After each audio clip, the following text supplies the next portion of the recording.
Hello, YouTubers, friends, compatriots, bootlickers, shills, nuts, slicers, peasants, vassals, minions, YouTubers, Ukrainians. I'm Useful Idiot. Welcome.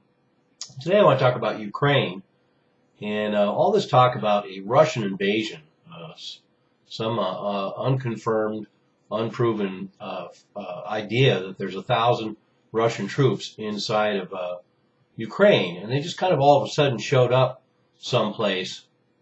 And the basic question for me is, why would anyone believe anything the Kiev government says anymore?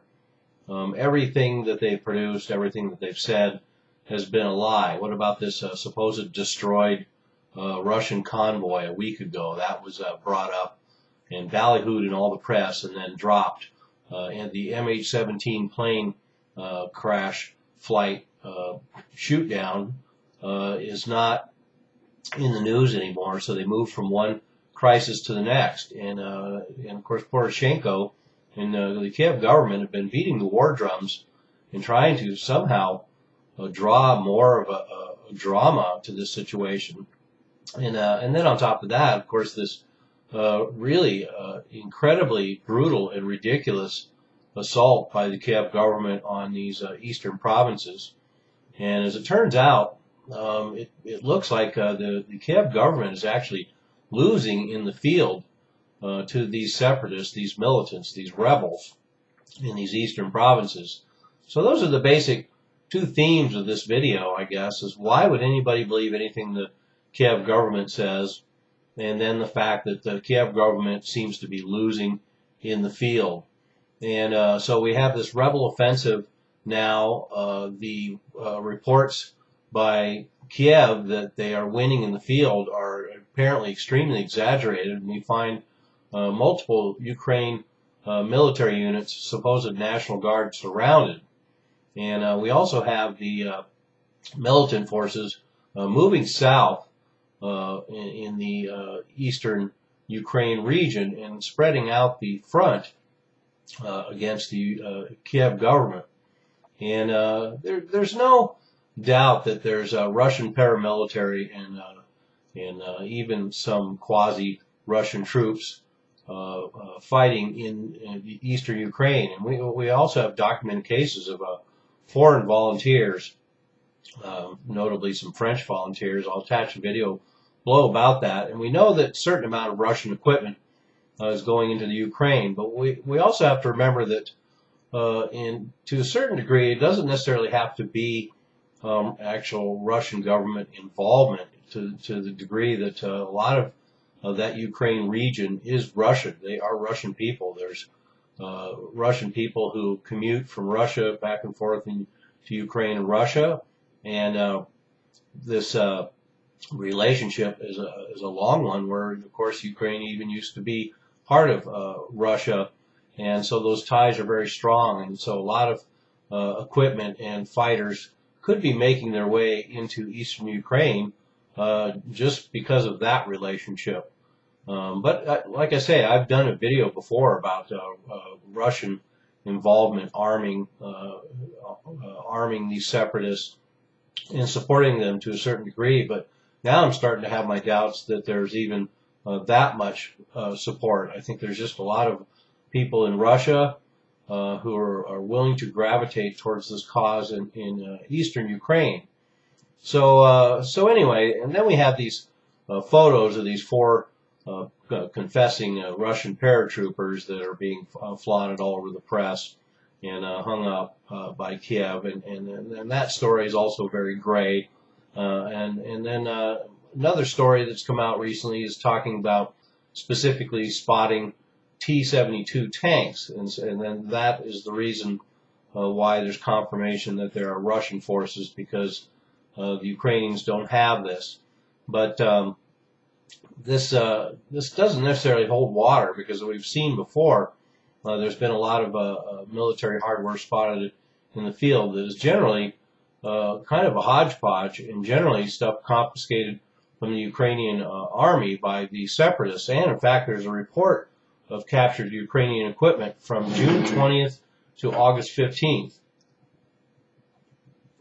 And these are just all the items that are confiscated by the separatists from the Ukrainian forces that they're beating in the field, 65 T-64 tanks, 69 infantry fighting vehicles, 39 APCs, 2 rocket systems, 33 self-propelled guns, 10 howitzers, 32 heavy mortars, 18 anti-aircraft guns, and 124 miscellaneous vehicles. All of those are confiscated from the Ukrainians in the field. So that's pretty staggering. And I did a video about the losses that Ukrainian forces are taking in the field. 1,600 killed to pretty much several dozen amongst militant forces. Of course, the civilians are taking the brunt of the casualties in the eastern provinces, but there's a huge amount of equipment that the separatists have managed to commandeer to the point where they have a pretty formidable military, and of course they're far more motivated and better trained than the forces that the Kiev government is putting in the field against them, and no wonder they're having these victories. And we have fall and winter coming up, and if these militant forces can manage to sustain, they could very well draw this war out a little bit longer and bring the Ukraine government, Kiev government, to a standstill. And another reason why this idea of a Russian invasion just doesn't make any sense is because it just strategically doesn't make sense. Putin has had every opportunity, and it just hasn't happened. And for him to just put some paltry forces into the Ukraine just as a token gesture just doesn't make sense strategically. If Putin was involved and Russia was involved in some sort of intervention in Russia, in East Ukraine, it would have been with overwhelming force and done very quickly. So this just doesn't fall in with all the other pieces of the puzzle either. Russia has refused to recognize Luhansk and Donetsk regions. There's no official political support per se. And in fact, the eastern Ukraine regions were very disappointed in their lack of support from Russia to a certain extent. Russia wanted the referendums postponed, and there's certainly no official military support of rebels. And even if there is, once again, this is a tactic that we see used by countries all over the world to protect their interests, and certainly Russia would have interests in this region, and to at the very least supply some arms to the rebels would not be too much to ask. But and the other thing is this whole concept of this new Russian imperial strategy. There's no evidence for that either. So this idea that all of Europe is now shaking because they fear a Russian invasion is hyperbole and fear-mongering at its worst. Russia has been remarkably restrained, considering a lot of actual Russians are being slaughtered in eastern Ukraine, particularly civilians. So the fact that the Russians have been so as restrained as they have is quite remarkable. And let's remember that Ukraine is a failed state. They are broke, they are fanatical, and we're getting nothing but lies. And that's one of the worst parts about this, is this media spectacle and these lies.